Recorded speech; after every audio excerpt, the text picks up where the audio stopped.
জাকাতের টাকা থেকে গরিবদের ইফতার করানো যাবে কিনা? গরিব দুঃখীদেরকে জাকাতের টাকা তাদেরকে দিয়ে তাদের প্রয়োজন অনুযায়ী যেন তারা খরচ করতে পারেন সেটার সহযোগিতা করা বা সেই ব্যবস্থা গ্রহণ করাটাই হলো উচিত এবং কর্তব্য। যদি কোনো গরিব খাদ্যে কষ্ট করে তাহলে সেক্ষেত্রে আপনি তার জন্য জাকাতের টাকা থেকে খাদ্য কিনে দিলেন, সেটা ইফতার হতে পারে, অন্য কোনো খাবার হতে পারে, এটা জায়েজ হতে পারে।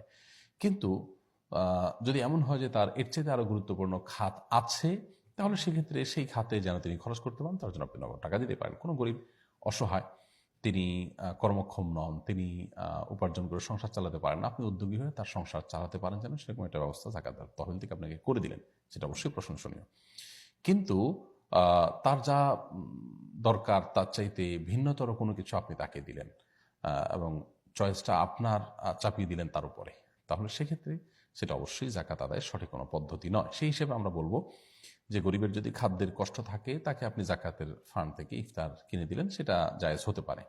কিন্তু তার যদি এর চাইতে গুরুত্বপূর্ণ আরও কোনো কাজ থাকে যেখানে তার অর্থের প্রয়োজন, তাহলে সেক্ষেত্রে জাকাতের টাকা দিয়ে আপনি আপনার মন মতো ইফতার কিনে না দিয়ে তার প্রয়োজন অনুযায়ী তিনি খরচ করতে পারেন, সেজন্য তাকে নগদ টাকা দেবেন, আর না হলে তার সে কাজটা সম্পাদন করার উদ্যোগ নেবেন যেটা তার জন্য অধিকতর গুরুত্বপূর্ণ।